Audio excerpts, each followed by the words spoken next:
Vinny Tortorich here. Hey man, if you're a fan of Izzy, you might be a fan of me too. I'm the guy that gets people to lose a lot of weight. I have something free for you guys. This is no clickbait. Just go to VinnyTortorich.com and there's a big banner. It's a free PDF, how to lose weight. It's an intro guide to NSNG at VinnyTortorich.com. Go check it out exclusively for anyone who listens to Izzy Presley. Thank you. Replay Guitar Exchange is your premier independent guitar store. Being independent is good.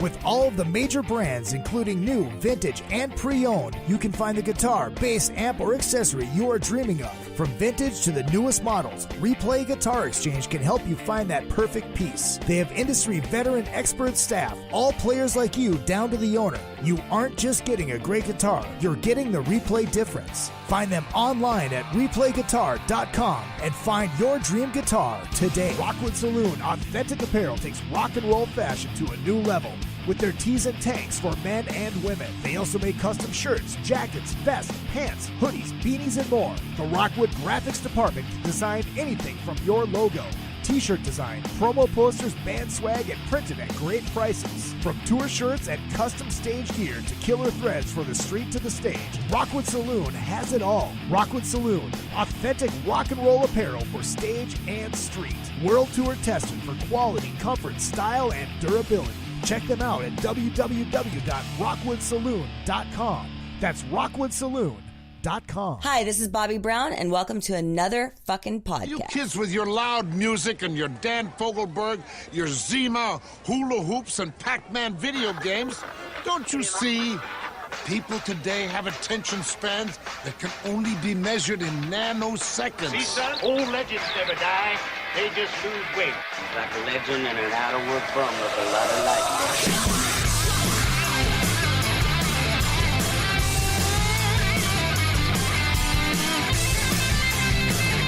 Hello, you crazy dirt fucker! Party time! Yes, it is party time. Hello, Hollywood. Hello, world. Hello, my loyal minions. It is good to see you, and it's always good to be seeing Izzy Presley here on another fucking podcast. Not live today. No, it is September 10th, Monday, September 20th, 2018. Very happy birthday to Chips Enough. Looking forward to seeing him and the boys tomorrow night at the Viper Room for a very special birthday show, pre-tour show, because they kick off that tour with was it the Bullet Boys and Jack Russell's Great White, I believe, something like that. I think that sounds about right. They kick that off on Friday here in Los Angeles.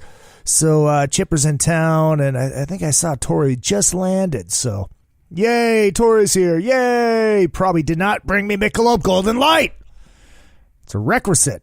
If you're coming from the Midwest, you're coming here, you have to bring me Michelob Golden Light. It's just, nobody's adhering to this. I may have to put the foot down. Hey, make sure you do check out all of the social media at Real Izzy Presley on the Twitter machine and on Instagram. And that's my entertainment page on Facebook. Find out everything I'm doing entertainment-wise. Like the next Soundcheck Live, which is coming up on September 26th, I believe that Wednesday is. Yeah, it's the day after the Ace Frehley thing. Yeah. So that should be cool. Nobody's been announced yet, but come down to Hollywood and Highland. It's free. Ferlazzo puts on an amazing show, and I am lucky enough to be the mega host every month. It's the last Wednesday of every month. So come on down for that. You know, if I'm ever doing stand-up again, any of that kind of stuff. And make sure you do check out the Monsters of Rock Radio on Dash Radio. It is Dash Radio app. It is free satellite. I am on the Monsters of Rock channel Monday through Friday, 4 a.m. until 10 a.m. California time. You can listen worldwide. It is very, very cool. We go deep, baby. Yeah, we play the stuff you expect to hear, but we play a lot of shit you don't expect to hear. It is awesome, and I get to be me. It's like listening to this show, but with music. Imagine that. Well, listening to the show when I don't have a guest on, which is very, very rare. Izzy, why are you not live today? Well, I thought with the XYZ news, it would be cool to replay the Pat Fontaine interview, possibly the best interview I have ever done. I listened back to it the other night, and I'm like, God damn it, I did good on this. Very, very entertaining. Here's stories about Pat dating Susanna Hoffs. Pat dating Demi Moore. Yeah, Pat Fontaine dated Demi Moore and Susanna Hoffs and Tori Wells, the porn star. Hear those stories. Stories about, before they got signed. And it is really, really invigorating. I remember after it aired, I had like Stevie Rochelle from Metal Sludge and Tough text me. He's like, dude, I never knew this about him. I had no idea. This dude is freaking entertaining and interesting. And yes, Pat Fontaine may actually be the most interesting man in the world. And I'll tell him that, but then I'll tell him to go fuck himself, because that's what friends do. Yes, that is what they do. So that is coming up in just a little bit. Make sure you hit up the social media and the Facebook for the page. I mean the Facebook for the page. Duh. Presley, talk. The Facebook for the show. The show page is facebook.com/another effing podcast. Just hit like all the way across the board. If you're listening via Spreaker, hit that follow button. If you are listening via iTunes, hit that subscribe button. It's very, very easy. And because I do not get those big fat checks from Podcast One or Westwood One, I'm not on the Jericho Network. I'm not on any of these networks, even though I should be, because I give you great talent each and every week. I rely on you guys commenting, sharing, telling your friends. So please do that. Please share, comment, and tell your friends all about Another Effin' Podcast with Izzy Presley. And, if you guys want to donate to the show, you absolutely can. It is very, very easy. izzypresley@yahoo.com. That is the PayPal. Simple. izzypresley@yahoo.com is the PayPal. And make sure you click sending money to a friend. Because if you click the other one, then they take money and yada, yada, yada. But you're sending money to your friend Izzy. That's right. That is right. And, Christ, you go on the show page, you click that shop button, it takes you to my Teespring page. I got so many t-shirts. Buy all that stuff. That's how you guys support me. Sharing, telling your friends, buying merch, and, sending money if you want. But you don't have to. You don't have to. I'm just saying that option is there. Oh, my God. What do we got coming up? I think one of the reasons of playing the Pat Fontaine interview is because we are working on getting him back. I'm not sure what else I got coming up. Nothing that really pops, because I don't think I have anything on deck. But you know how it is. The show happens randomly. It used to be every Monday or every Tuesday or every Wednesday, and now it's just kind of like, at least once a week, sometimes twice a week. As long as you subscribe and follow, you get the show. And it's usually live, just today it's not. So I apologize about you guys not being able to chime in. Thursday we'll be live with Shannon Holmes. He is he's an actor and he's a writer, and I think he's produced some stuff, and he does some acting training. And we actually have a history that goes all the way back to high school. So make sure you check that one out. That is going to be fun. That one will be live Thursday at about 3 o'clock California time, 3 p.m. California time. So that would be 7 o'clock in New York, or 6 o'clock. I don't know. 6 o'clock in New York. I can do math. So that's going to be a lot of fun. Maybe we'll get Chip on when he's in town. That'd be kind of fun too. So we'll see what happens. All right. I'm going to take a short break and come back with the entire Pat Fontaine interview from, I think it was April of 2015. Oh my God, Pat has not been on in that long. Is it April 2015? Let me check really quick. So I actually had to go re-download the show. It just says 3 years ago, but I could have swore it was April of 2015. But we'll go with April of 2015. I just know it was in 2015. So anyways, without further ado, from XYZ, member of the Monsters of Rock Cruise family, actually a member of the Cruise to the Edge family, and a member of the Moody Blues Cruise family, which is now on the Blue. And there are cabins available on the Blue Cruise and on Cruise to the Edge, but they're going fast. So get on those if you are not a Monsters person. You know, you want to check out something different. Or if you are a Monsters person and you want to check out something different, Cruise to the Edge is Prague. Yes, headlines every year. And Moody Blues, or the on the Blue Cruise, it's called this year. A lot of 70s acts. I mean, Alan Parsons and shit like that, dude. It is awesome. It is freaking awesome. So we'll see you on all of those. But after this short little break, and after I tell you about beater amplification. Yes, beater amplification. That's 2 E's. BEETER.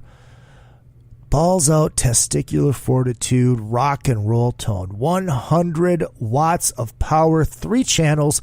You get that old school Metallica tone, you get that old school AC/DC tone, and you can get that old school clean Fender tone out of it as well. These things are amazing. And you pull 2 tubes and you got yourself a 50. Because you don't always need 100, even though 100 is badass. Also, make sure you check out AMP Productions Laser Engraving Division. It's aplasers.com. aplasers.com for all of your laser engraving needs. Just check out the website, see what they got, see what you like. And also John Palumbo Design. We love us some John Palumbo here at Another Effing Podcast. He designs stuff. You need a logo, a band logo. You need a business logo. You need a website. John Palumbo Design can get you taken care of. All right. Here's a couple ads. We'll be right back with Pat Fontaine of XYZ on Another Effin' Podcast. Retro Arcade brings Minnesota and surrounding areas arcade games from the days gone by. All of those great games from pizza joints and arcades are available in cocktail units and custom machines. Dozens of favorites from your youth in one machine to complete your game room or man cave. Retro Arcade also sells and services your favorite pinball machines. Find them at facebook.com/80arcade. That's facebook.com/80arcade. Retro Arcade. Your youth is just one click away. RockstarLeatherworks.com is your home for badass rock and roll gear. Featuring 100% handmade leather bands, watches, cuffs, bracelets, and more, Rockstar Leatherworks has something for everybody. Whether you are going to the show or you are in it, you can find something to fit your needs. Choose from a variety of designs or create your own masterpiece. Their bands and watches are second to none. They also ship internationally. Who needs a stage to be a rock star? Check out RockstarLeatherworks.com. Hey ladies, Sass Pants Designs will take that rock shirt that everyone has and make it your own in a flattering, sassy, and simple way. There are one-of-a-kind tank tops, lace-up tees, and tube top dresses already in stock. Check out the online store at sasspantsdesigns.com and like Sass Pants Designs on Facebook for special offers and custom orders. That's sasspantsdesigns.com. sasspantsdesigns.com. Sass Pants will make you the envy of the party. If you need to promote your band or business, or just want to stylize, personalize, or customize your ride, check out vid-decals.com. Want to create and customize your own stickers representing your band, or make your own bumper sticker? Vid Decals can do it. All stickers are printed on quality vinyl and can be placed on any flat surface. Stickers are an affordable way to promote your band or business. Go to vid-decals.com to get started. That's vid-decals.com. vid-decals.com. Al Pacino, you're listening to a man who can hold his head up in all 5 boroughs. That's my man, Izzy Presley. Another fucking podcast. All right, and we have returned. Ladies and gentlemen, please welcome to another fucking podcast from XYZ and part of the Monsters of Rock family, Mr. Pat Fontaine. What a pleasure to be here. I What a- love this place. The fucking Frenchman has arrived. Fucking How the fuck are you, man? I'm good. How you doing, bro? Dude, I'm fucking great. Excellent. It's LA, man. Yeah, this is great. The sky, the palm trees, the beach, the girls. Where else could we be, dude? Apparently Vegas. Yeah, maybe Vegas, yeah. You do fucking Hey, love it. Vegas is more of a night thing. I kind of do a little bit of residency in Vegas. Half of my time in Vegas, half of my time here. But Vegas is great at night. But during the day, it's brutal, dude. Right. It's too much. Hot as fuck. Oh my god! Right now, it's 100 degrees every day. Right. For months on end. Could be worse though. Yeah. Could be 70 below. That's true. That's Yeah. true. And you know that drill. I know all about the 70 fucking below, man. So yeah, I wanted to have you on. I want to hear your story. I want to hear the story of Pat Fontaine from XYZ. Wow. You moved to the States. Yeah. I started the band in my. It's just like a cliche, really. I started the band in my grandmother's basement. Really? In France. In France. Oh, so XYZ started in France. Yeah, started in France in 1980. First year of the 80s, we started in the basement. I was the singer for a while, and then Terry Ilous came to the studio once, and he was like, "Do you mind if I do a song?" And he grabbed the mic, and he sounded so much better than I. Then I asked him to join, and then we did a couple of shows in France.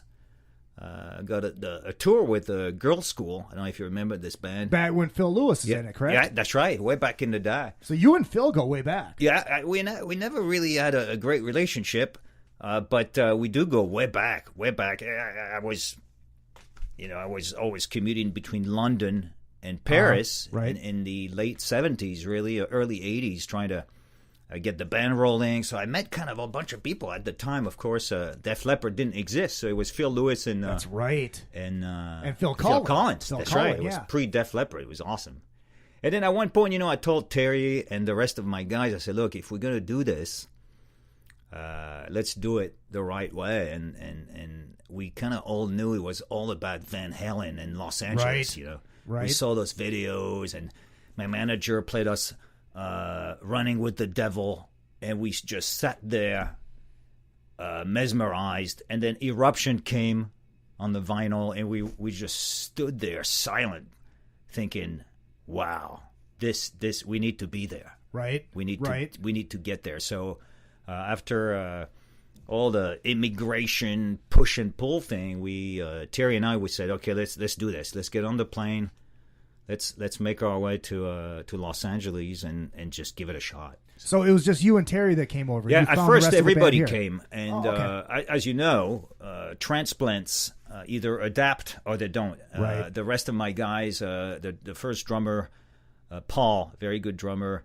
My first guitar player, RV, very nice guy, great players, but it was just too hard on them. They missed their girlfriend, their families, the food, the bread, the wine. They just couldn't really adjust.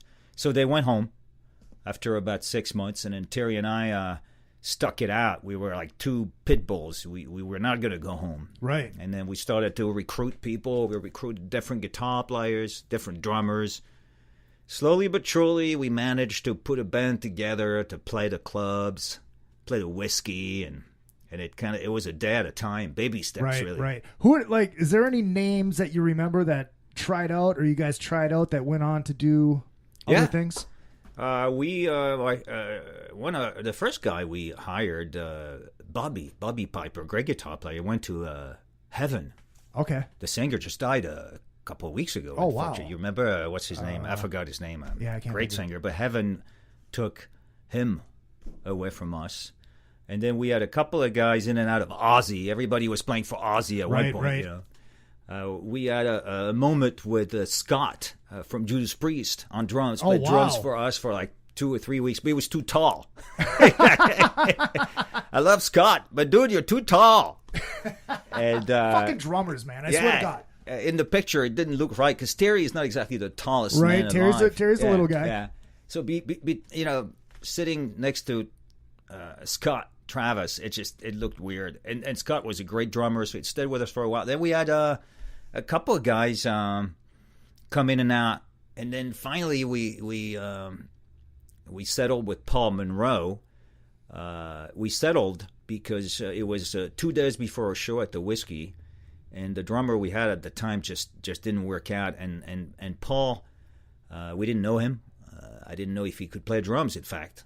We never rehearsed with him. I gave him a cassette. He learned the songs, and he told me on the phone. He said, "Pat, I'm ready. I want to do this." And I say, "Okay, I'm gonna settle, because that's all I got now." So we actually did the show at the Whiskey, and Paul did great, and so he stayed in the band. Nice. Who do you listen to growing up in France? Man, I was always a big fan of. I started with Pink Floyd. That was my first love. I loved Pink Floyd. And on the other hand was Judas Priest. I was a big fan. Okay. A very big fan. So it was funny when Scott joined Judas Priest. I was like, well, a little bit of me is connected to that. Right, absolutely. Pretty funny. Did you have any American influence, or was it all European? We did. Of course, we didn't know anything about Van Halen. Right. Until we heard the first one, Running with the Devil. And when that came up, I was like, oh, my God. Suddenly, I thought the English bands are no good. Right, right. It was all about America at that point. I mean, Eddie Van Halen was an inspiration to millions, and I was just one of them. He really changed the game. I'm sure he changed the game like Jimi Hendrix changed the game. Absolutely. He really kind of completely reshuffled the cards. Well, they had to create tabulature for him. That's right. Which is insane. It's That's like, right. This guy is so good that we can't write your music out, so we have to create a way to write your music out so people can understand That's it. right. They invented an alphabet to transcribe Eddie Van Halen's finger play. He was so amazing. So amazing. He's still amazing. But he was a huge influence. I saw him live in Europe a couple of times. But it's really that first time I heard Eruption, it was just like, man, who is this guy? Right.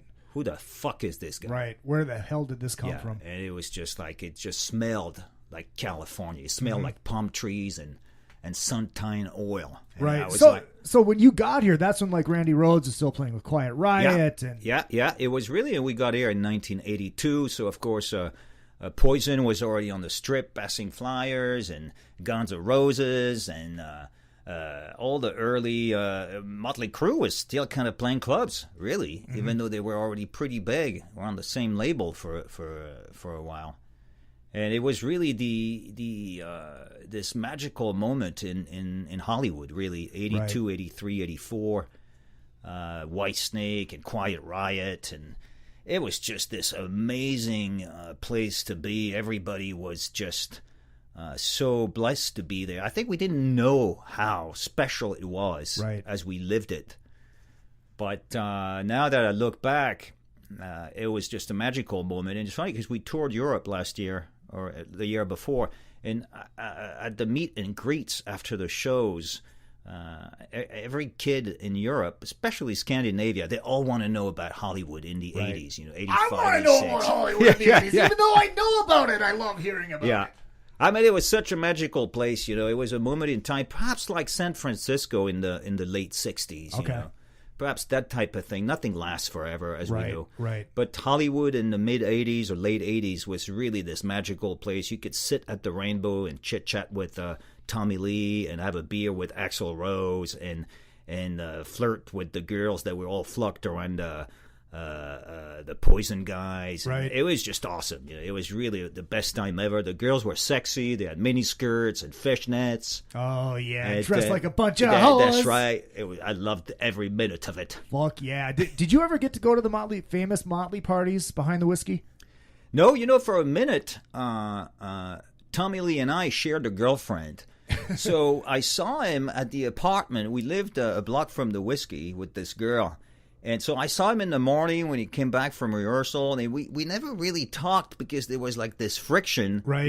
We all knew we were fucking the same girl, but we never really talked about it. Right. So I was never really in the Motley Crue club, if you will. Okay. I was more hanging out. We all rehearsed where the Guitar Center stands today. It actually it was a building that belonged to Ronnie James Dio and his wife, Wendy Dio. Oh, wow. And all the bands rehearsed there. I did not know this. This is news to me. I like this. Right underneath the Guitar Center, there was caves, like some kind of basement. And it was Ronnie in there. Ronnie and Poison and Guns N' Roses. It was like a bunch of bands in there. And we lived a block away, so we rehearsed there. And it was more than a rehearsal place. It was a motel. They had sleeping bags everywhere, and everybody was high, and and it was just an endless party. It was a great time. I don't know what happened to that. I think for a while, the Guitar Center people still rehearsed in there, or did classes in there. Okay, but I don't think it exists anymore. It's probably buried with with sand or something because of earthquake. Oh yeah, you would think they would have to fill that shit in. It's not like Minnesota where we have basements. Yeah, all the basements. That's a thing of the past. Too. I think when the earthquakes regulation came in the 90s, they kind of shut that down. All right, that makes sense. Yeah. Okay, so Deal, Practice There, Poison, GNR, you guys. Yeah. It was really a time where we all kind of were, if you will, on the same playing field. Right. Everybody was looking for a deal, of course, right. From Warrant to Crywolf. Some right. of them got love the deal. Crywolf. I love Crywolf. Hey, Pretender! That's right. It's a great fucking That's tune. right. And it's funny because at the end of the day, some of us got a deal and some of us didn't. Right. Such is life, Well, when I had the Junkyard guys on a couple of weeks ago, did you know any of those guys? Junkyard, not really. Are they from here? Yeah, they're from here. I don't know. They have a lot of punk ties, punk roots. Yeah, that's right. They were a little roots. more punk than we were. The drummer Pat, he was telling me, like off air, he was telling me about like he was in a band with fucking Izzy before Izzy was in Guns N' Roses. That's right. Yeah. Because Izzy was a punk guy too, and all this shit. But I mean, they were talking about. I forgot what they were talking about. I forgot where I was going with this. You'd been drinking too much, my friend. I had been drinking too much. Not tonight. Not tonight. Unfortunately, not tonight. Yeah, Junkyard. I forgot the year. They had a song. What year was that? It's more late 89. 80s. I think 89 is when they broke. Yeah, because they had That's Life in Hollywood. That's Life in Hollywood, of course. Simple Man. Great song. Simple Man. Of course, I remember that. Yeah. Yeah. Get Your Hands Off My Throat. That was great. Yeah, they actually brought a little punk to our heavy metal. Right. That was cool. Right. Very cool. cool. Absolutely. How long did it take you guys to get signed? Our first show was in 86 at Madame Wong's. Doesn't exist anymore. Right. Yeah, they were talking about Madame Wong's. Well, yeah, everybody played there, dude. Right. Everybody played there. First show, 86. We had a record deal with Atlantic for 5 minutes in 87. Went to the studio, recorded 8 or 9 songs with George Tutko, a dear friend of mine that just passed away a few months ago, by the way. A great producer. And then Atlantic kind of sat on it for a while, and they were going to release it, and it not, and yes and no. It was kind of, it took forever, and we decided to walk out of that deal that we like that demo deal we had with them. So we kind of starved for another 2 or 3 years, and we were signed to Enigma Capitol in early '89. Now, is this the story that I did not want to hear last Wednesday when you were talking to that gal outside of the Lucky Strike? She's the one that got me signed. Oh yeah. That's the one. I told you, it's like I don't want to hear this. I want to save it for the show. So that's the one. It's funny how it goes because life is so unpredictable. Right. We all wanted a record deal, and when I think the band that got signed maybe a few months before we did was Warrant, and Warrant was signed to Columbia, big money, and we were so of course delighted for them. I was a good friend of Janie's. I was thrilled they got it, but at the same time we were kind of devastated because we didn't get it, and we were like trying to find a way to get in there, and all these scenarios that we had, we're always going through lawyers, management, or whoever was connected with the scene, and it didn't go that way at all. In fact, I was driving to rehearsal in my car, and I was playing Inside Out, a demo of Inside Out, and on my cassette. At the time it was cassette in the car, and there was a motorcycle that pulled right next to me, and the guy said, well, shit, that sounds pretty good. What are you listening to? And I said, oh, that's my band, we're going to rehearsal. And right before the red light turns into green, I gave him the cassette, and that was it. He left. He left. And then maybe 3-4 days later, he calls me. He said, dude, my girlfriend works for a label. I really like the song you were playing in your car. Can I give her the tape? And that's the girl you met at the show. Right. Yeah. And that's how it went down. And wow. Complete traffic jam. No attorneys. No attorneys, no manager, no middleman. We went straight to the label. They sent us a limo on a Tuesday. I thought it was a joke. We got in the car. Right. We went there. Do you want a deal? We were like, yeah. Dude, that's insane. Yeah, it's funny because most bands have a different way to get there. And I don't think there's a recipe to get a record. No, it's like you always hear the stories like, they saw us play here, and then they're like they really liked what we did live, and yada yada yada. So we did a demo, blah blah blah blah. This was just you were listening to your own music. Yeah, it was weird. Yeah, because I was going to rehearsal, and we just changed a little bit of the song, so I wanted to learn it. I wanted to learn it myself before I got there. So it wasn't an ego thing. Listen to me.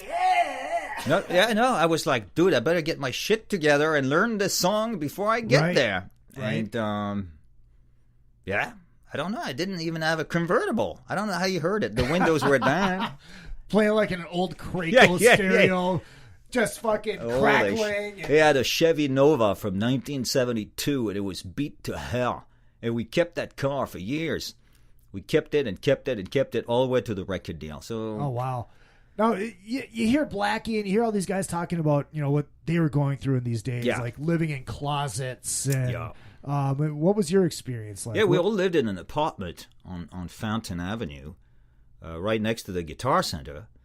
And then there was always somebody coming in town with their girlfriend or their sister or the cousin. So it was always packed with people in my apartment. It was just a 2-bedroom, but it was always packed with people. A lot of musicians we auditioned, or tried, came in from other states, and we're like, well, come over here, crash for a couple of weeks. We'll see how it goes. And then some of them worked out. Some of them didn't. So it was always like a bunch of people eating spaghetti in my apartment. Spaghetti was on the menu. That's right. This was pre-ramen. Yeah. This was pre-ramen. Yeah, ramen was fancy, dude. It was spaghetti. And it's funny because we all walked to Ralph's, Rock and Roll Ralph's there. Yep. And this was the scene really at night where people would kind of shop, and everybody was always in the spaghetti aisle. All those bands, dude. It's pretty funny. You wanted to meet someone in Hollywood, you didn't go to the Rainbow, you could go to Ralph's in the spaghetti aisle. I fucking love it. Yeah. I never hear these stories. Yeah. This wasn't in the Motley Crue book. No, it was not in the Crue book. Oh, they were talking about girls that were feeding them. They were talking about the fucking spaghetti aisle at fucking Ralph's. Yeah, fucking love it. How did the pussy change? I tell you, it was an amazing change overnight in the 80s. I mean, obviously we owe everything to rock and roll women. Right. We came to Hollywood in 82, and without the women, whether they were strippers or working at Kmart or something, without those women to support us, we wouldn't be here. I don't think any band would be here. All those guys. The women were key. They loved us. They took care of us. They fucked the shit out of us, of course, but that was part of it. Well, of course, yes. Yeah. It was wonderful. So I always remember that. I always take my hat off to women. Right. Whether they were associated with us or with other bands, or whether they were circulating from a band to another. They really kept us alive. They fed us. They scrubbed us in the shower. Nice. And they were there when we played, and they were there every step of the way. And I make it a point today to never turn my back on those early women that are now a lot older, right, and a lot fatter, right, right. But I never turn my back happens, on. Yeah. And I never turn my back on them, and I owe, or we owe, every bit of small success we had to them, really. Right. Well, how did the level of pussy change from when before you got signed to all of a sudden you're on MTV? Oh, it was great. I remember going to MTV. It was in New York City at the time on a what was it, the Headbangers Ball. Uh-huh. At that time, we didn't have a face. People heard the song on the radio, but they couldn't put our image with the music, I guess. And from the moment you're on MTV, I remember going down the elevator onto Times Square and walking out on the street, and suddenly right there was a line of girls. And we only played the video 5 minutes ago. Holy shit. It was just this amazing thing, MTV. Amazing thing. It really put us on the map overnight. Headbangers Ball was key to a band at that time. Was this the Ricky era, or was this absolutely. pre-Ricky? Okay, this That's is the Ricky years, yeah. Okay. Ricky was the guy that just put you on the map. It's funny because he looked amazing on the boat. You saw him. Yeah, he looks great. I was like, Ricky, dude, what is he, 25-year-old, this kid? Right. Man. Yeah, he looks fucking young. He looks fantastic. And Ricky, we owe a big chunk of our success to Ricky. Even though he was always a little bit more Guns N' Roses, LA Guns, Pretty Boy Floyd, and we were a little bit more, if you will, musical. No disrespect there, but we're more Van Halen than Pretty Boy Floyd, if you know what I mean. But even though Ricky Headbangers Ball was really this sleazy, cool Hollywood thing, we were a little bit more international, I think. Okay. And even though he may not have loved our music, he was very supportive of the Hollywood bands, right? And the effort that we put into the scene. He was in a band called Virgin that you may remember, so he knows firsthand what it takes, right, to try to succeed. And he was very good at us, or very good at paying us that homage, if you will. Were you a Cat House band? Yes, we never played the Cat House, but I was there every whatever it was. Right. It was Tuesday, or what was it? I don't know. I forgot. I think it was. Yeah, it was Tuesdays. It was Tuesday. I don't know why, because I was there. I just know. No, we never played there for some reason. We were very whiskey. Whiskey was our home. We always played the whiskey. We kind of almost had like a exclusive deal with the whiskey, so we didn't really dare straying from that place. We played the Troubadour a couple of times, but no, we never played the Cat House. I know where I was going with the Junkyard thing. They were talking about how the difference between East Hollywood and West Hollywood, and they like preferred playing over in East Hollywood. Yeah, it's funny. There was a border of some sort, right, between East and West. There still is. Yeah. Big time. East and West are a different. It's almost like a different city. Right. Exactly. We were always West Hollywood because we had a great relationship with the whiskey people. Lou Adler, owner of the place at the time, managed the band for a little while. I still owe him some money, by the way, and he reminds me of that once in a while. Every time. Once in a while. Hey, Pat, you got that $200 on me? What the fuck's going on? I think it was $200. $200. With interest. With the interest, it's probably high by now, but they were very good. Lou managed us a little bit on some level. We had a very good relationship with the whiskey, and we were like, well, we're okay there. What do we don't really need to go anywhere else. So we stayed at the whiskey for years. And Warrant was Gazzari's up the street. Okay. And there was a little competitive thing for a little while. But really on the Strip at the time, the Strip was really between Doheny and the Whiskey Corner, which is Larrabee. Right. Or San Vicente, I think. San Vicente. Well, one side's San Vicente, and then the other side. That's right, Larrabee. And that's where we lived. Now, the other bands, there was a scene in Hollywood, but Hollywood at the time is very different from what it is today. There was no tourists. Right. It was prostitutes and crack dealers. It was awesome.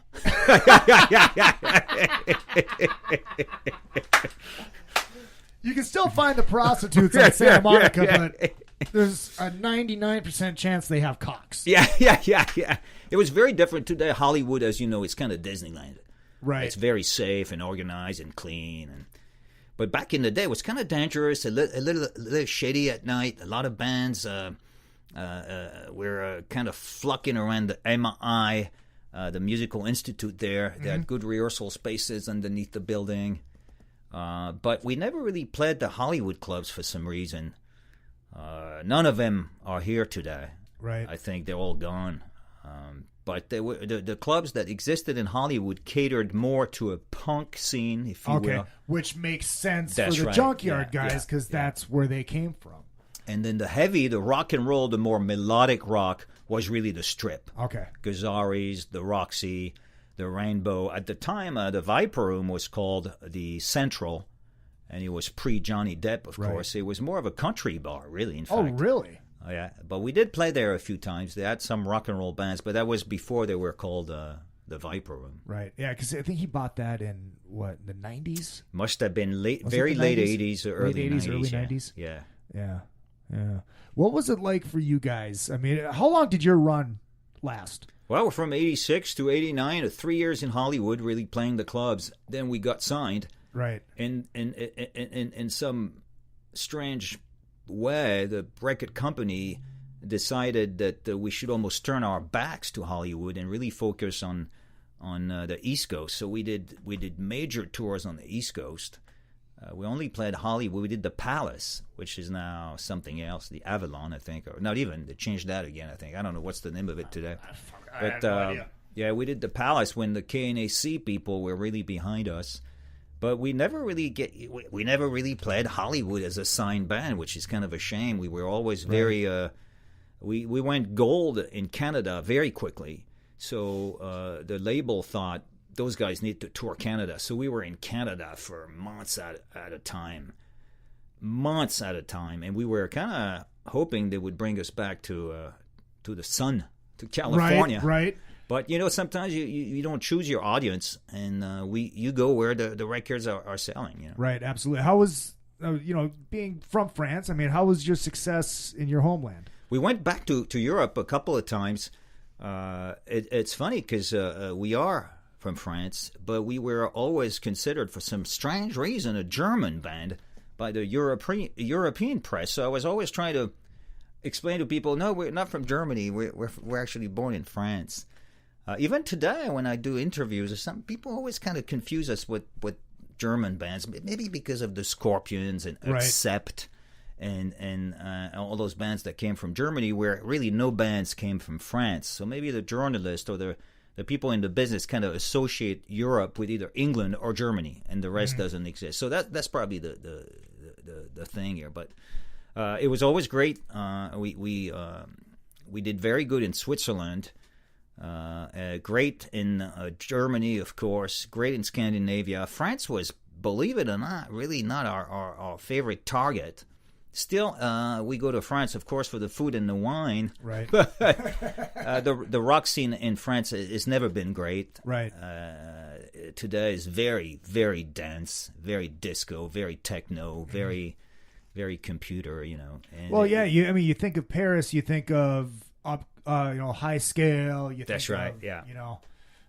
So that's not rock and roll at all. No, it's not rock and roll. There's very big acts in France, like of course Justice and some techno wizards of that sort, but not really rock bands. It was never a rock band kind of thing. So Germany and Sweden, of course. Sweden is the land of the melodic rock. Right. It has survived there. It's like it's like frozen in time. You could go to Stockholm now and go down the street. It's like Hollywood in '86. Really? It's really awesome. Really awesome. We played Stockholm 2 years ago, and I thought, typically we attract a age range of 30 to 45. But no, in Stockholm, we had like teenagers. Oh, and it was just amazing to play in front of those 20,000 kids screaming. And those kids were not even born when we got signed. It was very strange. It's kind of like that whole Huge in Japan thing. Yeah. So you do 20,000 over in Stockholm, then you come here and you got 10 people at the whiskey. Funny how that goes, dude. It's fucking weird. Okay, so you got signed in '89. Yeah.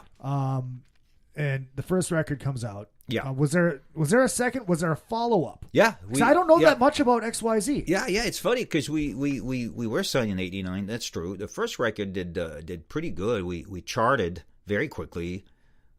Sold quite a bit. Great tour support from different bands. Went out with bands like Foreigner and Ted Nugent and Alice Cooper. What's it like touring with Ted Nugent in the 80s? Ted Nugent in the 80s was just this figure of controversy, but not on the political level like it is today. More so on animal rights. Level, and I was never really in agreement with Ted, but I must say that, you know what, I admire people that speak what they consider the truth. He's got a big mouth, and I admire that. Right. I disagree with him, but he's talking. Just to stop you for a second, that's what I love. Did you watch the Trump speech? The Donald Trump I see. Speech? Yeah, I saw a bit of it. In fact, on the train coming here. But I kind of like the same idea, which is I don't care what you're saying. At least you got the balls to say it. And I talked about it at the beginning of the show a little. I didn't get too much into it because this is really a political show. But it's like he just has that testicular fortitude. Yeah. This is me. This is what I want to do. This is why you suck. That's right. And this is what I'm going to do. And I'm fucking rich. Deal with it. It's like, yeah. Yeah, I love it. Yeah, you're right, because we're so fucking politically correct right nowadays. You can't say anything without offending someone. Right. And I think the people that don't care about offending someone are okay in my book. They could be completely left or completely right, and that's okay. I kind of admire that. People that just speak what they believe is the truth. Ladies and gentlemen, I'm having a political discussion with a bass player. Believe it or not. So, anyways, back to Ted. Ted was great. Was Ted clean by this time, or was he still? He was a little bit of a drunk, I must say. Walked around with guns in his belt. Very, very interesting character. He actually was fascinated by guitar playing, and he actually came to our dressing room at night and sat with Mark because he was really interested in that Eddie Van Halen technique, and Mark was really good at that. My guitar player was this wizard on the guitar that could, do an emulation of Van Halen like nobody's business. So Ted was fascinated by that, so he wanted to learn that and suck it in. And in fact, he asked us to hire Mark a few times, and we fought that, of course. Right. But those two got along great, even on the political views and the animal right views. Mark Diglio, my guitar player, and Ted Nugent were like two pods together, if you will. Right. Two peas in the pod, so to speak. And it was kind of nice to sit there in the dressing room having a beer, watching Ted Nugent and my guitar player jamming, because when I was a kid in the late 70s, I had a huge poster of Ted Nugent in my bedroom with his caveman looking thing. The fucking loincloth. Yeah. And the tail in the back, whatever, a raccoon tail hanging in from his underwear or something. And I was watching this guy play with my guitar player in the dressing room thinking, fuck, this is the stuff that dreams are made of. Right. It was awesome. Compare it to touring with Alice Cooper. Alice Cooper, we toured with Alice Cooper because at the time the drummer was Eric Singer. That's right. That's right. And we were kind of buddies with Eric. That's how we got the tour, I think. I was a huge fan of Cooper because Cooper brought to rock and roll the theater. Right. And everybody owes Cooper. Kiss, Motley Crue. Yep. Marilyn Manson, we owe Alice Cooper. He brought this sense of music is fine, but if you could add a storyline to it, it becomes magic. And that was the thing about Cooper, and even with Kiss, it's like people say, oh, it's just a show. Bullshit. No, it's not a show. It's not a show with a soundtrack. Yeah. If it wasn't for that soundtrack, if that soundtrack wasn't good, that show would... That's right. I completely agree with you. It's like going to a movie. Right. You're not going to mute the sound. Right, exactly. Or you're not going to, if you go to a show, you're not going to mute a rock and roll show. You're not going to close your eyes. I think we suck in data through everything. Right. Vibration, sound, sight, smell, everything. It's a big part of it. The Alice Cooper show is really hard to beat. Right. I don't know what kind of budget he had back in the day. But it was just great. There was blood everywhere, spiders running around, people dressed as corpse. There was zombies everywhere. It was awesome. So warming up Alice Cooper, I mean, what response are you getting from the crowd that's there to see Alice Cooper? Right, it's a tough thing, when you're on a tour like that as an opening act, you get 20 minutes. Yep. You don't get a sound check. You don't get full PA. I think we got 75% of the PA, probably 50% of the lights. So you're kind of naked. You go on stage. You're in front of an audience that may or may not know one of your songs. Right.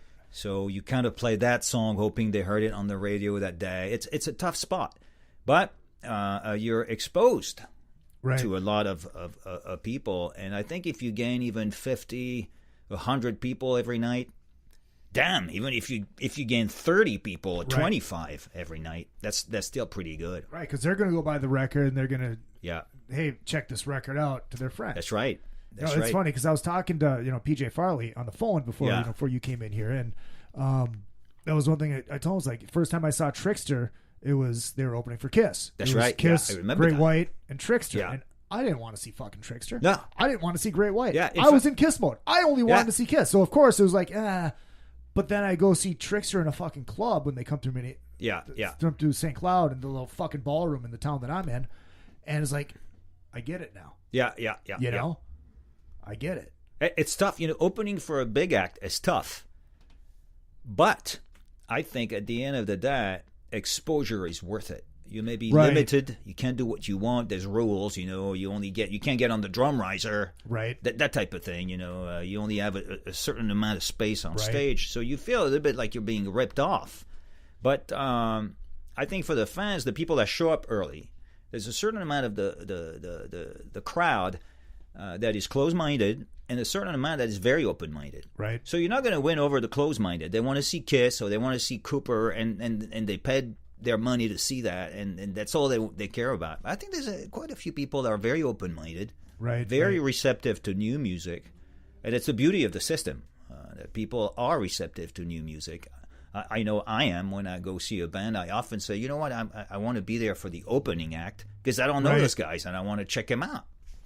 I think that's the beauty of the system. Now, I don't know how long that system is going to be in place, because nowadays it seems that if you want to open for a big act, then you got to pay for it.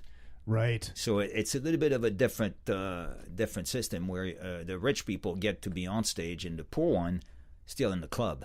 But we'll see. Right. We'll see. Yeah. Well, I mean, it happened to me when I went to see Whitesnake. Yeah. And this fucking gorgeous blonde comes walking on stage. Her name is Diamante. Yeah. And it's like, wow, she's pretty good. Yeah. When was that? Last couple of days? No, it was last week, last Tuesday. Oh, so you're talking the LA show or the Vegas show? LA show. Oh, okay. The LA show, yeah. And I think she did the. I don't know if Vegas she did. show. Yeah, did you? She did Vegas too, and San Francisco. But yeah, I mean, she was great. Yeah. Yeah, and hot. So did you show up early to make sure? I just showed up early because I had general admission. Oh yeah, that's right. Yeah. But I mean, yeah, I mean, she was. But yeah, I like that. I like seeing who's opening up. I mean, there's bands where I didn't really care for, like when the Kiss reunion tour. So in St. Louis, they get Alice in Chains. Yeah. In Minneapolis, we get fucking King Buzzo. I remember that. Yeah. Who the fuck was that? Who the fuck? Those guys paid to get on that fucking. Oh, absolutely. That doesn't seem right. No. I see. I think I'm still not a fan of that band. Yeah, I even forgot their name. But I know what you mean. I think sometimes when you're a major act like that, you have to consider that your opening act is kind of a big deal.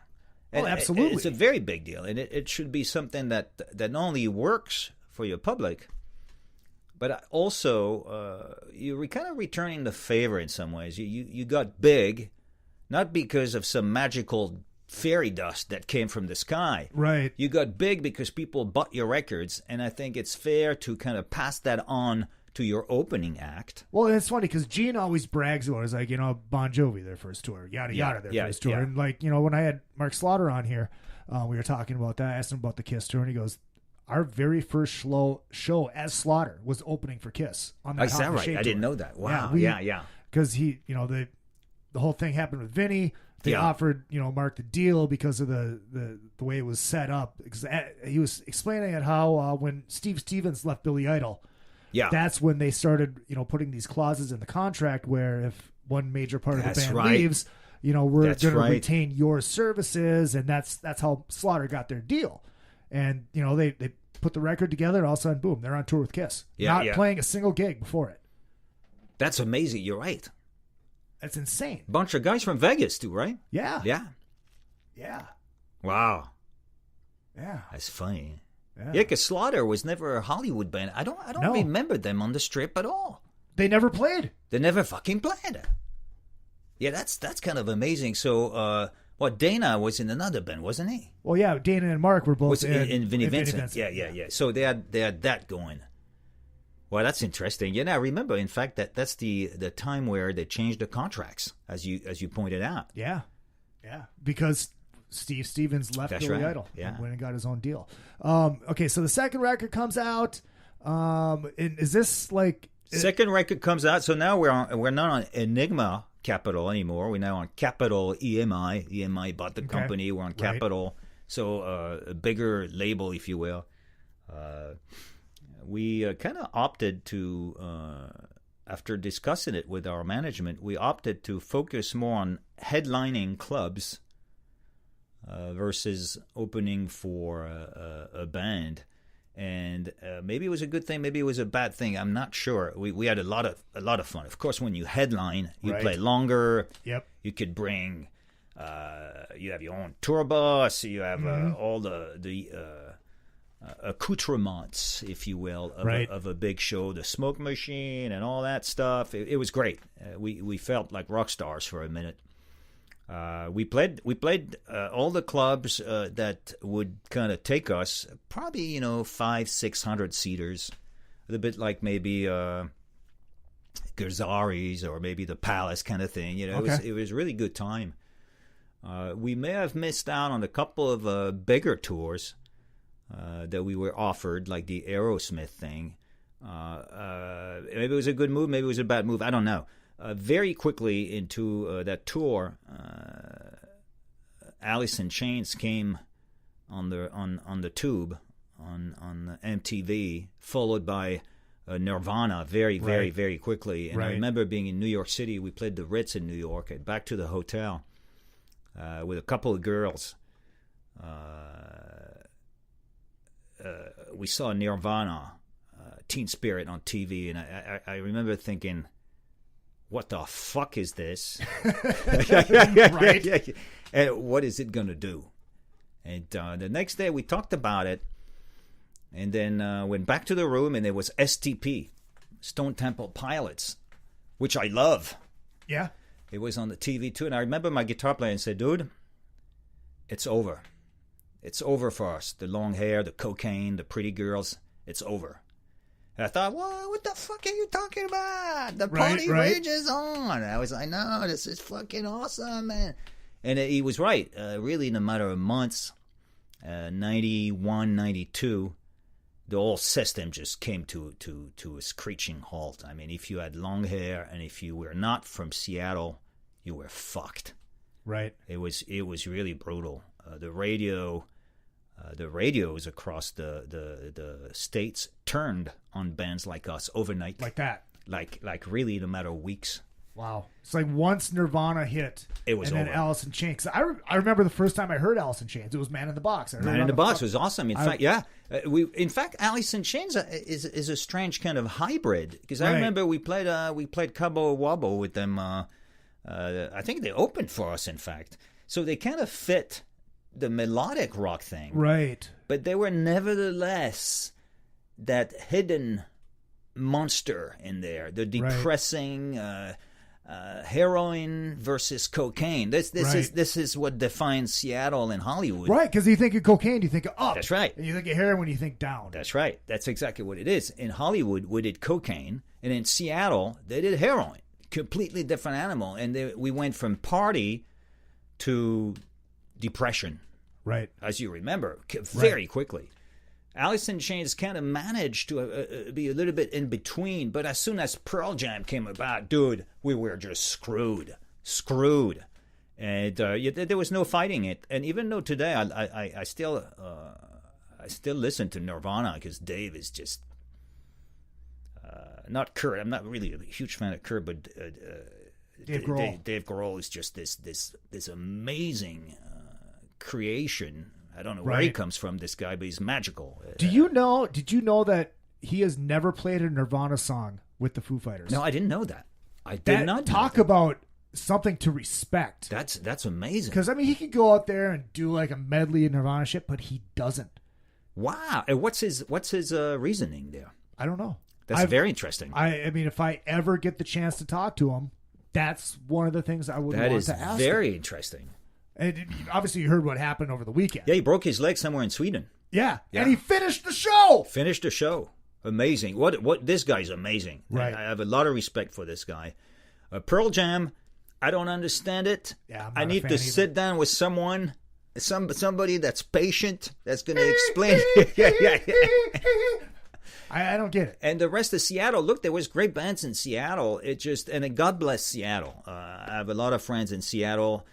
Maybe Hollywood was the mecca for too long, and maybe a new mecca needed to spring up, so to speak. Was there a point where you said, fuck, we're going to have to change?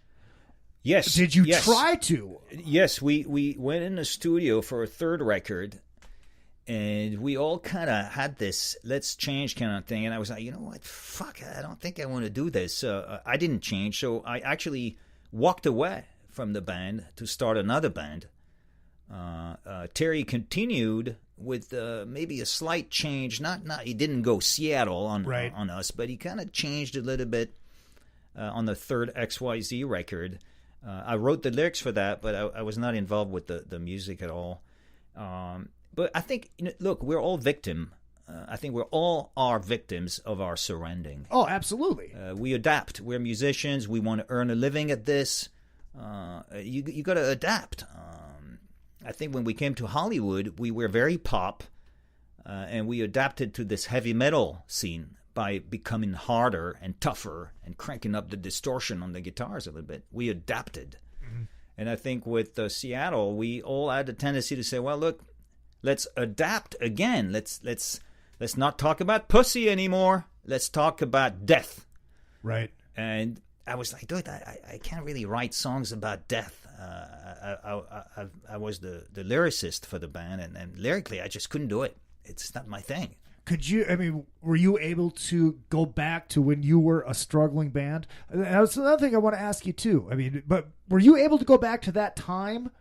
Because to get into the sadder, because living through what you lived through before you guys got signed. Yeah. But see, what we lived through before we got signed was not depressing. Okay. It was a little bit. We were down, of course, because at times you feel like it's never going to happen. But we were surrounded by this party atmosphere. The blow, the girls, right. The rock and roll on the radio, KNAC, girls in blowing. Your car. Oh my God, it was awesome, and it was such an uplifting scene that even if you were kind of depressed at rehearsal or kind of regretful or bitter, perhaps, just going out on the strip on a Saturday night and hanging out with Axl or Slash or whoever was there. Eric Singer was always there. We were just kind of brought back to this party fest on every weekend, every Thursday, Friday, Saturday. Anyway, and it was just it was really hard to be depressed. Because the vibe was so up. I don't think there was downers. People didn't do downers back in the day. Right. It was all cocaine and alcohol. It was just a great time, dude. So even though you were struggling, there was still no, this sucks type thing, which was coming. That's why I was asking, were you able to go back to that time? And how, when you had that taste of success, how did that affect your songwriting? Well, when you get a little bit of success, you're now slave to whatever song worked for you. So the first song that came out was Inside Out, and it was actually a little bit more sophisticated a song than the rest. It was a little more a musical. There was more parts to it. So we kind of became a little bit slave to that. So you kind of say, oh, well, this one worked. So we kind of going to go that way a little bit. I think that's fair. Every artist does that. Even though perhaps you don't choose the single, the record label did. I think you become slave to your success, and that's fair. That's fine. I remember talking to other artists about that. Don Dokken produced our first record, of course, and we often talked about that, how much you become slave to what you think was not going to work. Okay. It's often the case that the song that works for you is not the one you expected to work. Right. Most bands have that story, I think.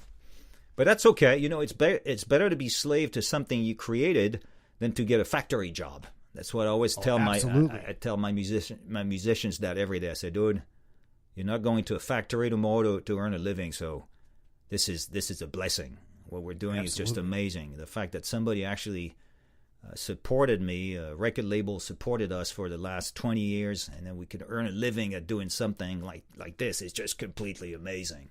Right. So we're very grateful. I'm very grateful. I live in the moment. There's always what ifs, you know. Right.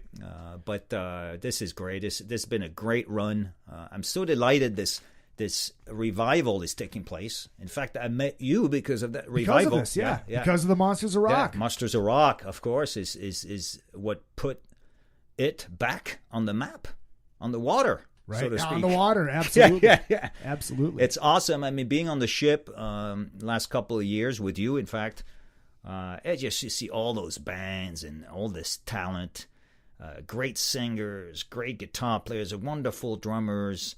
All those people that come here because they love what we did. Right. Meeting all those fans that know every song, every lyric of your song. It's just amazing, dude. It's just, we're very blessed. This is great. I don't know how long it's going to last. I don't know when the next Nirvana thing is coming. It's got to come around at some point. It's got but to. What's it going to be? I don't know. That's a question. That's the $1 million question. Exactly. What's next? And where does it come from? I don't know. I guarantee it's not coming from Los Angeles. No. I don't think so. Yeah, I mean, it's like, where's the scene? Where's the scene that's going to happen from? Because obviously New York has been tapped. Seattle, tapped. L.A., tapped long ago. There is no rock scene. Maybe maybe it could come from Asia, perhaps, which is the new market. Right. If the Chinese people wanted to put a record company together, they could. Well, we owe them everything. Right. Yeah. Right. If anybody listened to fucking Mr. Trump, you would know that. Yeah, everything, your computer with a microphone, the cable, right. Everything that we are using right now is probably made in China. Absolutely. Did you ever have to deal with, or do you still have to deal with the stigma of being from the 80s? Yes, I do. I know. At what levels? I mean, talk to me about this. Very often, well, first of all, we all look it, right. A little bit. We try to, we never really had an image really per se, but the long hair, the jeans, and the pointy boots, and the leather jacket, that was kind of our thing, and right. we still kind of manifest that on some level. I often meet people that don't know or never heard of Quiet Riot or Van Halen, and when I tell them, I was in the band in the 80s, they're like, oh, the 80s, yeah, oh yeah, my mother, my father, type right. of thing. That's kind of funny. But the 80s, I think, at the end of the day, will be a special time in the books. Again, perhaps like the 60s, the Summer of Love, 69 in San Francisco, or Woodstock.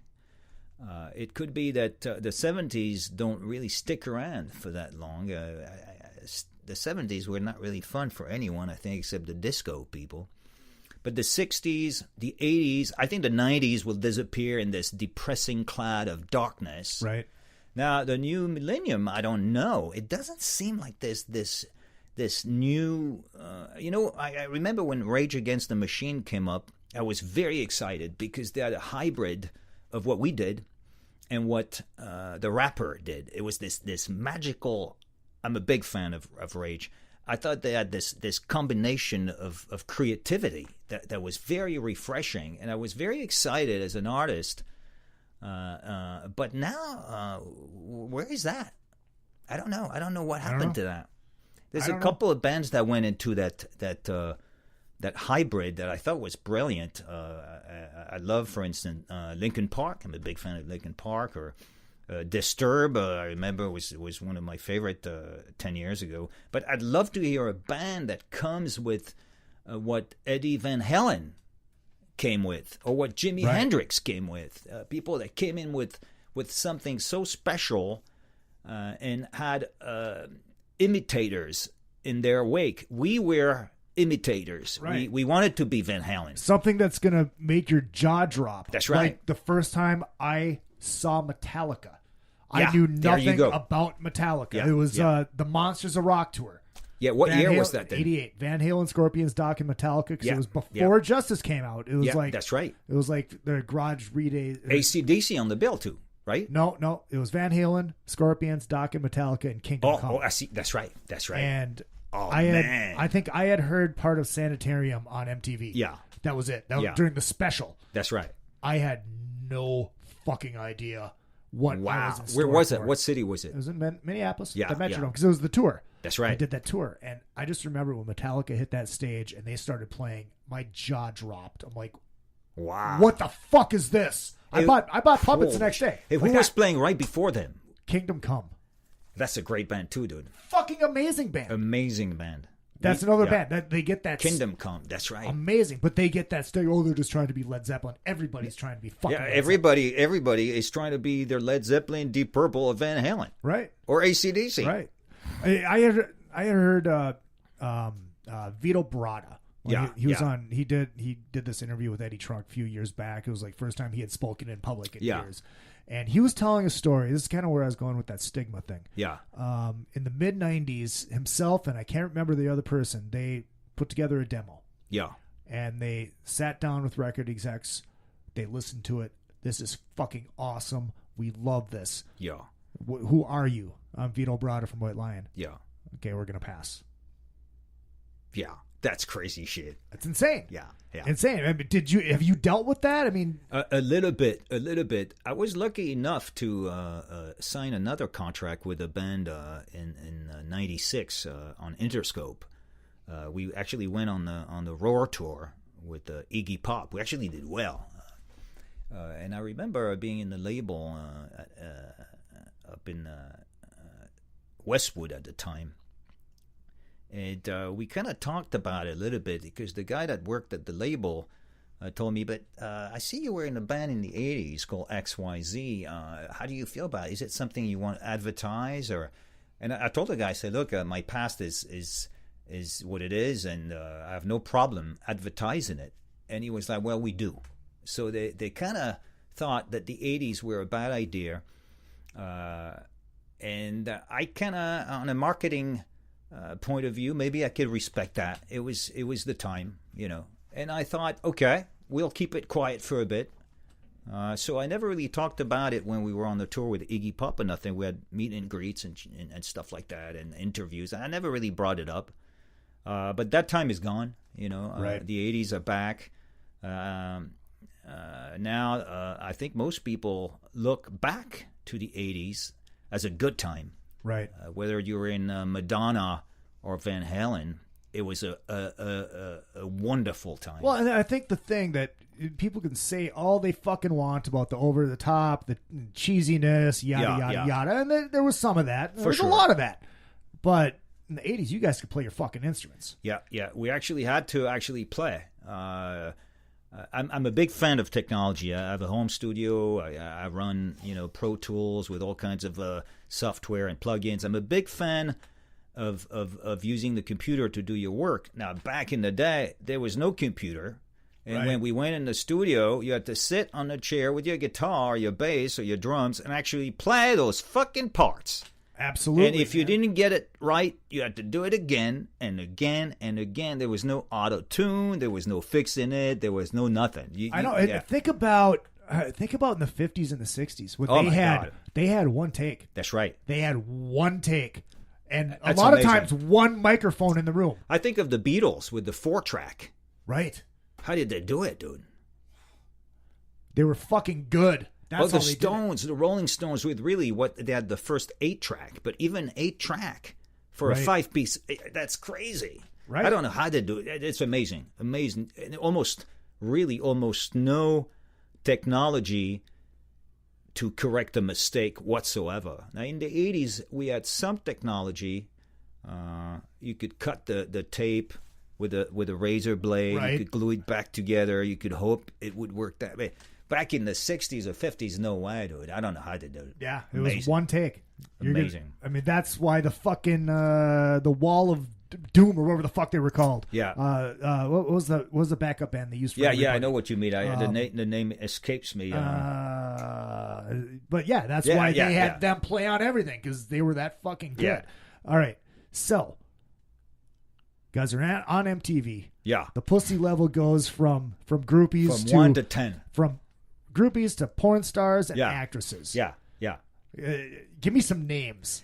Back in the day, it's funny. The record label wanted us to be associated with some of the hot girls in town. When we got signed, they were like, maybe you guys should be seen around town with really hot girls. And at the time, I was dating a pretty good-looking girl, and then so they kind of set us up. This was great, dude. Right? The label would set us up with the hot girl. So I had a date with Demi Moore. It didn't go anywhere. But you actually went on a date with Demi Moore. We went to the premiere of St. Elmo's Fire. Get the fuck out of here! It was awesome. No fucking way! Yeah, it was awesome. Wow. But zero chemistry between me and Demi.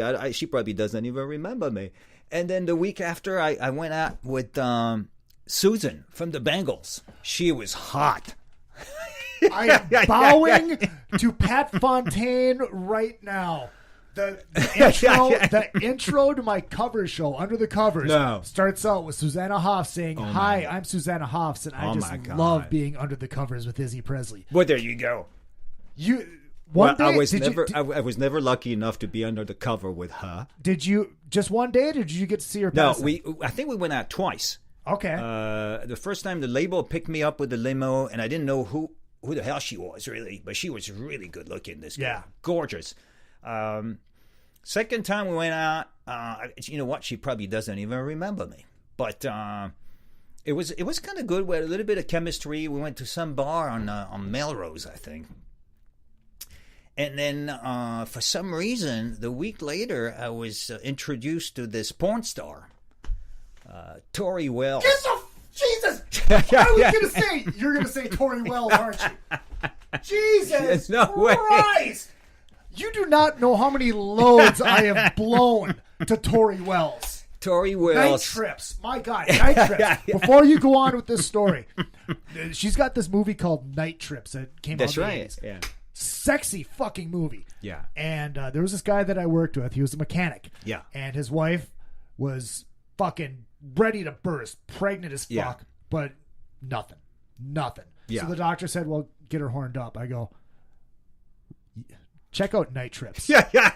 Within 5 minutes, she was in labor. Is that a true story? That's a true story. You know what? I'm going to call Tori. Her name is not Tori, of course. I'm going to call her tonight and tell her that story. That's a brilliant story, dude. She's going to love it. Awesome.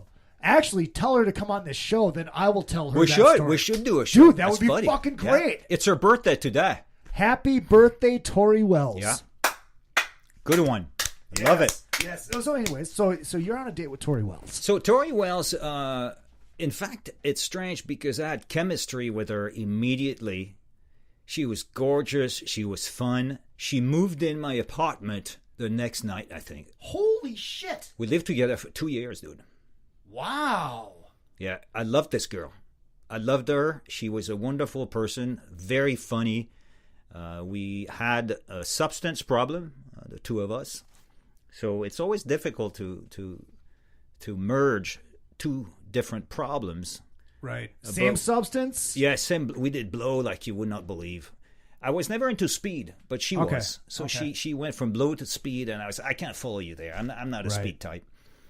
I loved her to death. She was wonderful. She was a great sense of humor. She had a great detachment from what she had to do for a living. Right. And it was kind of very romantic, I must say. It's funny that you say that because I had a porn gal on here a few weeks back, Julia Ann. Yeah. She's been around since the early 90s. I mean, she's like the model chick for fucking Cougar Life. Yeah. What year was it you said? I think she started in 92, 93. So a bit later. I think we had talked about Tori on the show. And that's one of the things she talked about. It's a job. Yeah. You know, and I told her, it's like, I couldn't do any research because it's my buddy's girlfriend. I tried. I tried, but I couldn't. This is wrong. Now, my fantasy football guy, on the other hand, he had no problem. He enjoyed it. So anyways, so you guys, you're living together 2 years. Yeah. And the blow and the speed, it's just getting out of after control. a while, it kind of became too much. And then we were on the road. I was on the road quite a bit, and she was on the road too. At the time, the girls would do like a circuit. You know, they went from strip joint to strip joint. They had a special night. Tori Wells is in town, so everybody went to the strip joint.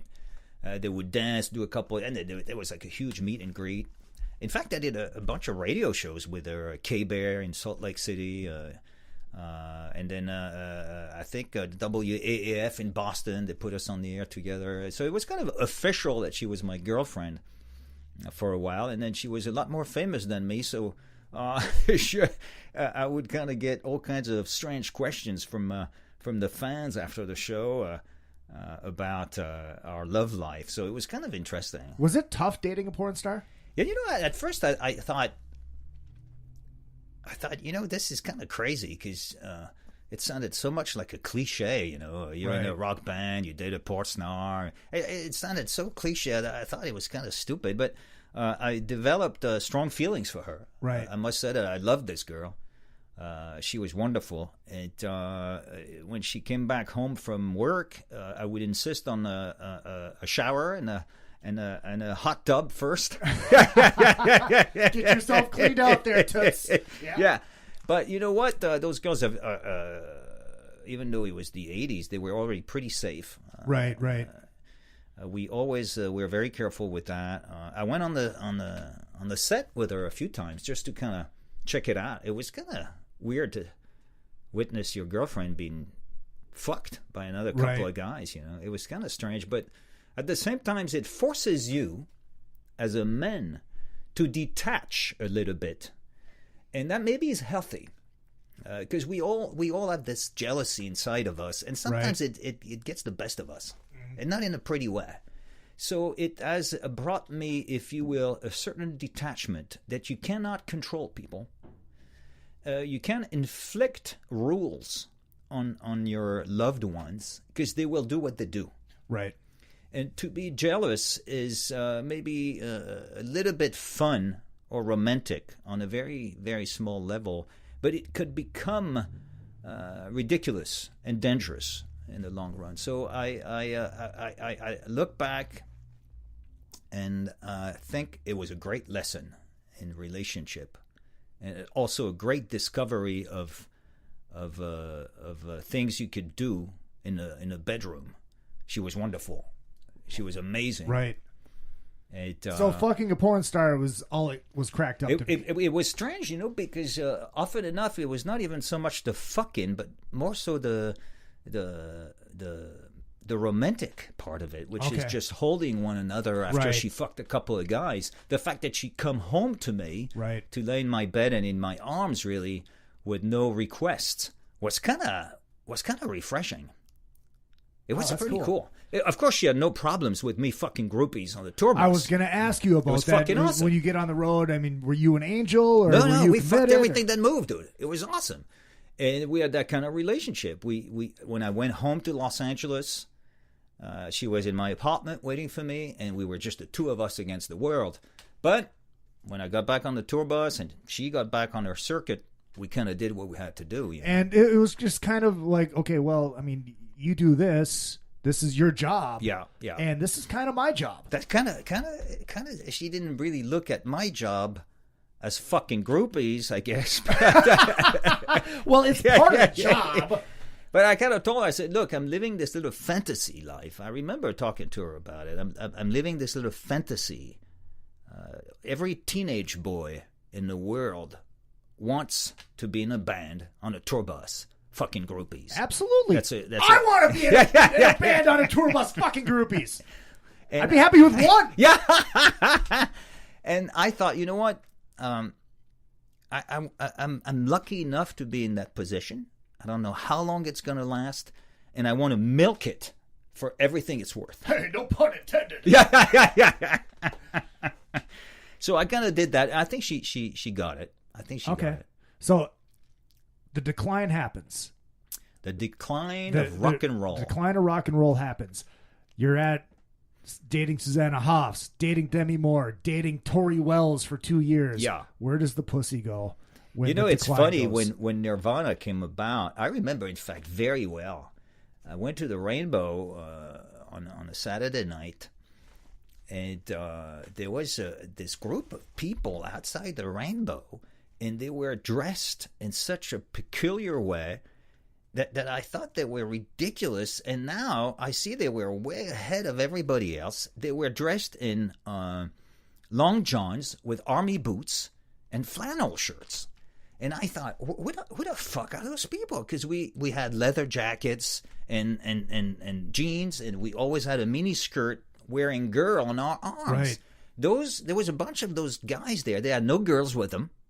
They were smoking pot with flannel shirts. And I thought, who the fuck are those people? So I actually befriended one of them. And they were like, yeah, we're from Seattle. I was like, really? What the fuck is Seattle?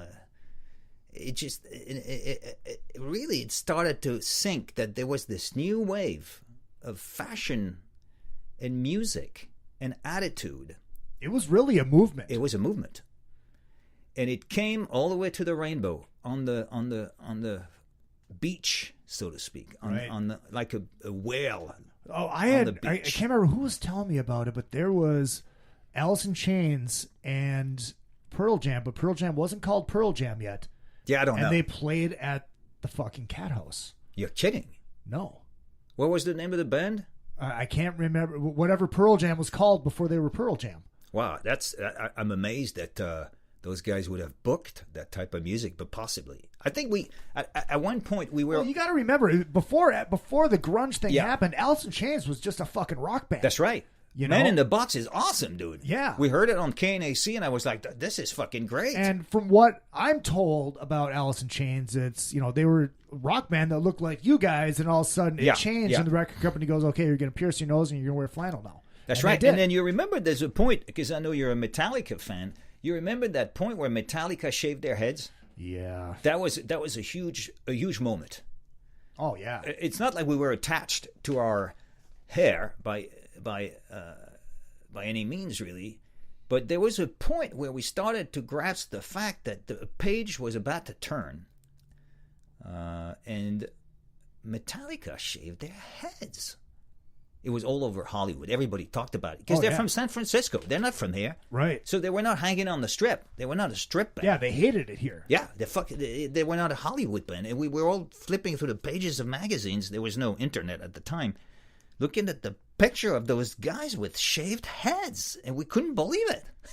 It's funny to think about it. Well, you remember even Nirvana took a poke at it. Yeah, that's right. During their fucking acoustic thing on MTV with the written on the guitar, friends don't let friends get friends haircuts.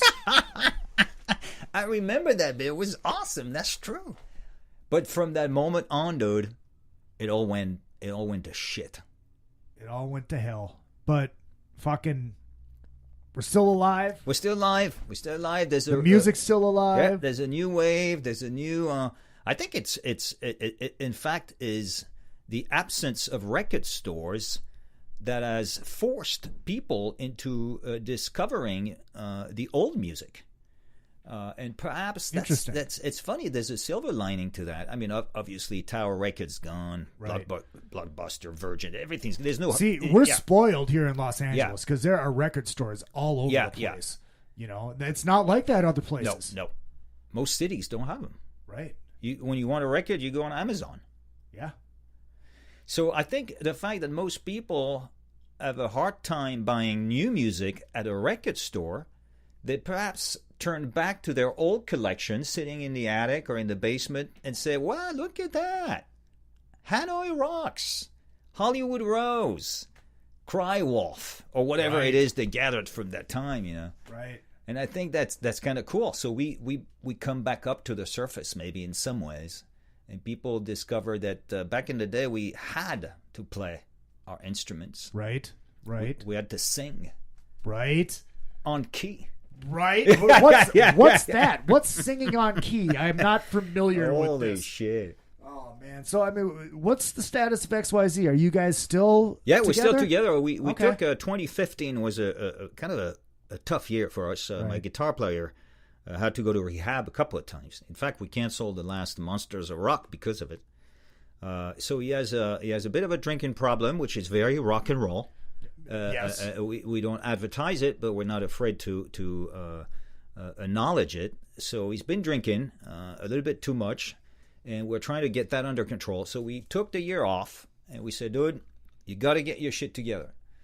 And I think we'll get back to business early next year, probably on the cruise. And then we'll see. We always go to Europe for a couple of months every other year. So maybe Europe, good for us in 2016.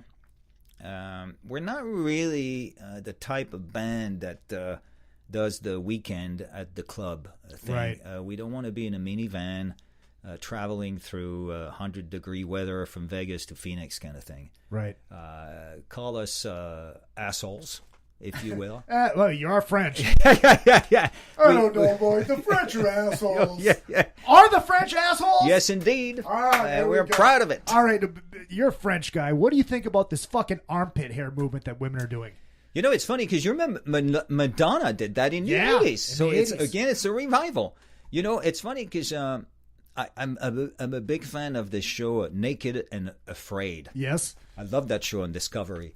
And I always think, well, you know what? They should keep those people in the jungle or in the desert for longer than the 21 days required. Right. They should keep them for 6 months, dude. Right. And see all that hair growing on everywhere. And see how their bodies change. That'd be funny. I'm not.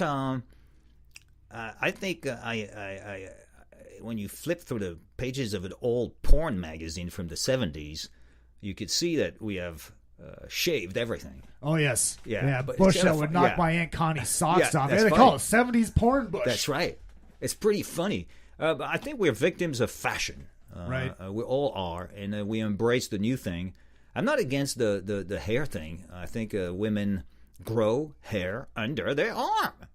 And at one point, you got to kind of say, well, fuck. That seems like a lot of work to shave that thing every day. Yeah, no? Boom. It's armpit hair. I mean, yeah, maybe. Boom. There I you take go. it you're not a big fan then. I'm not a big fan. No. And especially when the girl's got the hairy legs. That's fucking nasty. Yeah. Yeah, maybe. You know, I don't know. We're kind of so used to seeing all those. We're so spoiled. Yeah, we're so spoiled, dude.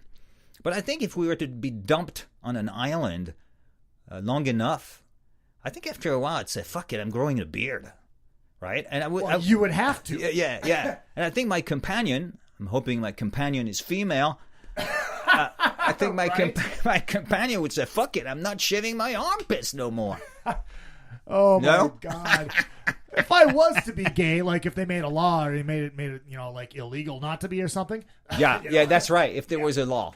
Yeah, if it was like a law or something, I think it was a Norm Macdonald bit. I think I would want a guy with the short cock and one that came fast. Yeah.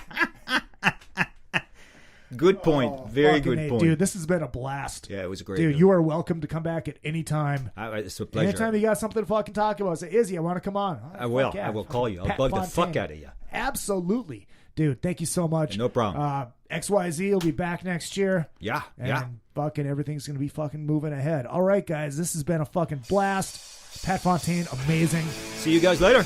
There you go. Pat Fontaine, XYZ from 2015. Classic episode here on another effing podcast. I will see you on Thursday with Shannon Holmes.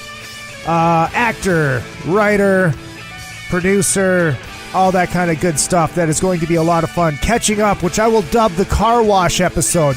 Stories from the car wash. Tales from the car wash. Tales from Soft Touch. It's going to be a lot of fun. Also, make sure you hit up all the social media at Real Izzy Presley.